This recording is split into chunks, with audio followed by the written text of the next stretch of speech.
Hello sa inyong lahat! Narito na naman si Mami Essie para mag-share na naman sa inyo ng isang masarap na recipe. Ngayon po ay magluluto tayo ng masarap na biko plant. Pero bago tayo mag-umpisa, kung kayo ay nasa Facebook, don't forget to follow, like, and share.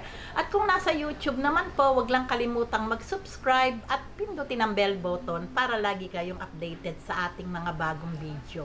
Ngayon, narito po ang ating mga kakailanganing sangkap. Sa paggawa po ng biko plant, gagamit po tayo ng 3 cups na malagkit na bigas o kalahating kilo. Ito po ay isinain ko na, hindi ko na po pinakita dahil para lang naman po kayong nagsaing ng bigas. 2 cups na coconut cream o unang piga ng gata, ubi flavor, at half cup na white sugar. Para naman po sa paggawa ng jelly plant, gagamit po tayo ng 5 eggs, isang malaking condense, isang malaking evap, isang malaking condensed milk, 1 teaspoon vanilla, food coloring yellow na food color. Ito po isang sachet na jelly powder. Gagamit po tayo ng 4 cups na water at 1/4 cup na white sugar.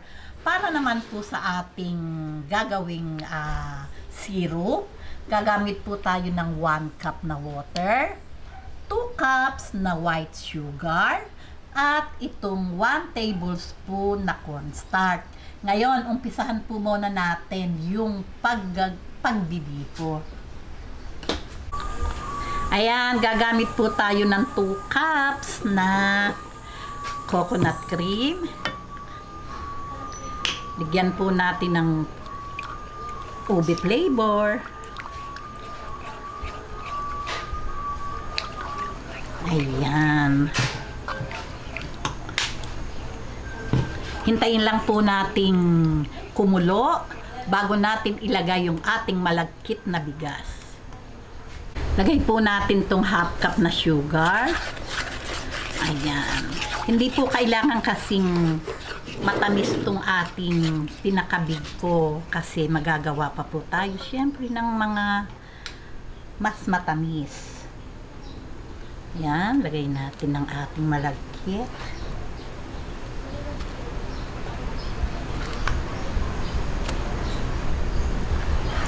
Ayan, haluin lang po natin hanggang ma-absorb ng ating malagkit yung ating kakanggata.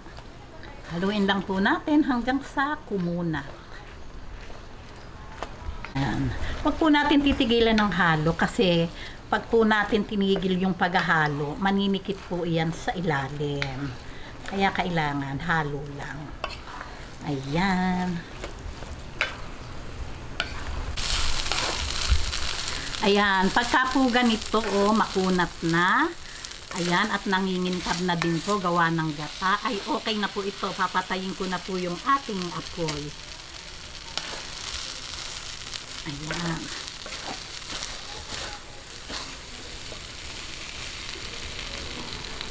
Okay, ngayon, lagay na po natin siya sa ating mga container.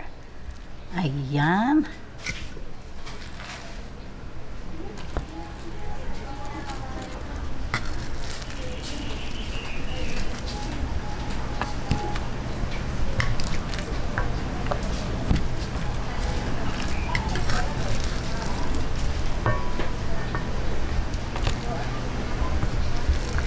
Ngayon, atin lang po nating ipaplat.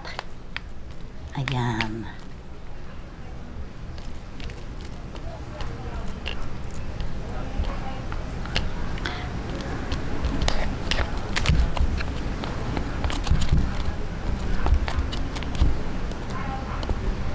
Okay, ngayon, naplat na po natin to sa ating mga container.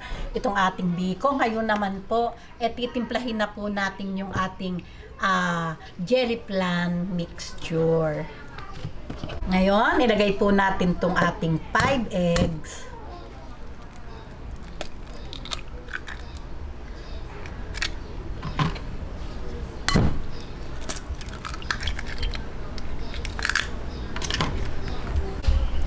Ayan, ngayon, atin lang pong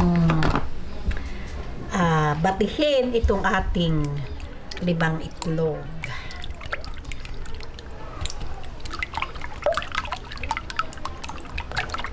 Lagay po natin itong ating condense.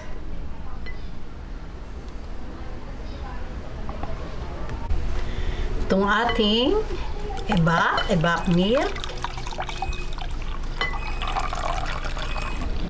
1 teaspoon vanilla. Ayan. Ngayon, atin na po siyang batihin lang po natin hanggang sa mag-mix yung ating mga nilagay na ingredient. Okay, ngayon, heto na po itong ating tinimplang mixture na pang leche flan. Itatabi po muna natin to at titimplahin po natin yung ating gelatin. Ngayon, heto po yung ating 4 cups na tubig. Ilalagay po natin tong ating gelatin, isang pack na gelatin. Yun lang pong kulay white ang aking ginamit. Yan, lagay natin tong 1/4 cup na white sugar. Bigyan natin ng food color, yellow.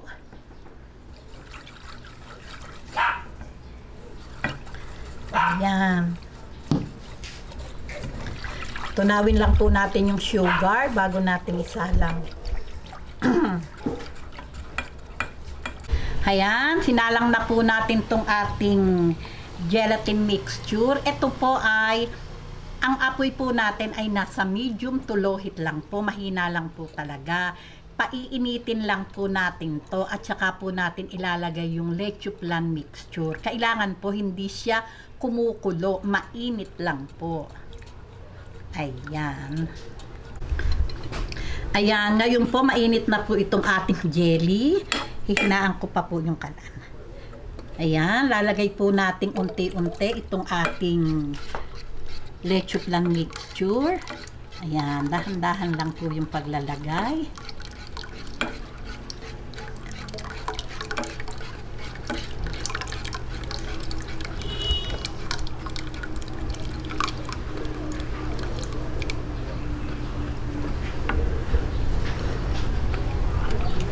Ayan, haluin lang po natin ng haluin.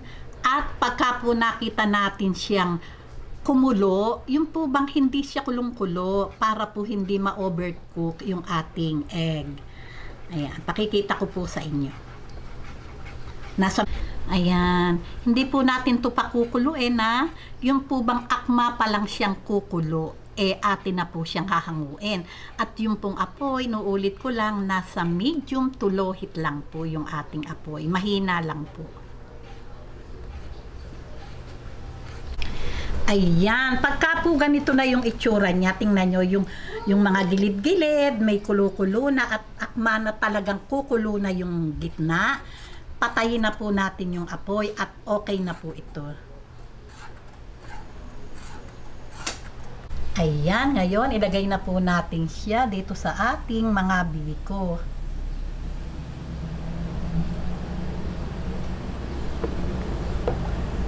Ayan.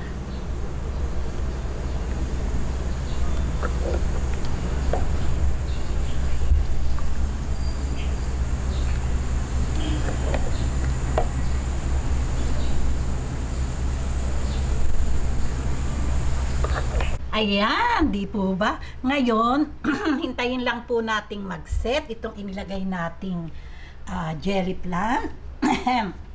At gagawa na po tayo ng syrup. Okay.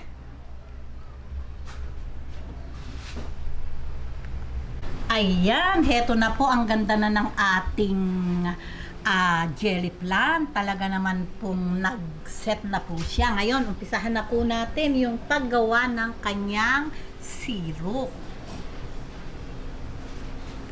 Ayan, heto na po yung ating white sugar. Hintayin lang po nating mag-caramelize itong ating sugar bago natin ilagay yung ating 1 tablespoon na cornstarch. Ayan, pagka po ganitong tunaw na, ayan, napakaganda po ng kulay ng ating syrup.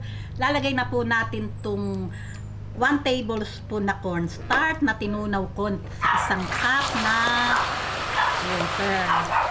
Ayan.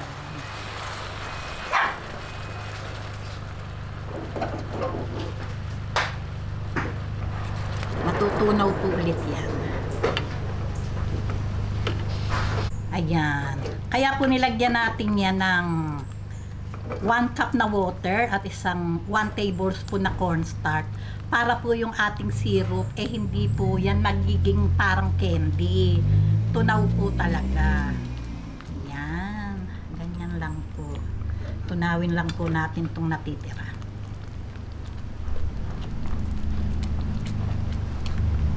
Ayan, okay na po itong ating syrup. Tama-tama lang po yung pagkakalapot.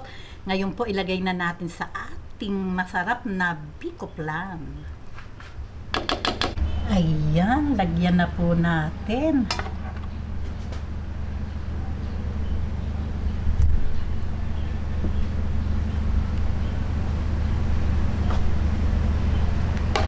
Ayan, ganyan lang po yung ating gagawin, no?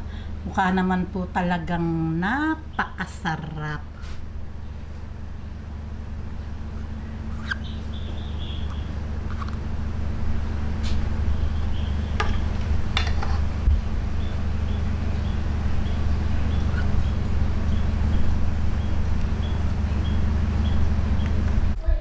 Ayan, heto na po ang ating napakasarap na biko flan. Ito po hindi matamis. Sakto lang po yung tamis kasi po yung pinakabiko hindi naman po matamis. Konti lang ang sugar. O di po ba, gawin nyo na po ito at napakasarap po talaga. Meron na kayong masarap na merienda, pwedeng dessert. Nasa inyo po kung paano nyo gustong kainin. O, paano po? Kung nagustuhan nyo ang video na to, wag lang kalimutang mag-likes. And don't forget to share and subscribe. Bye-bye!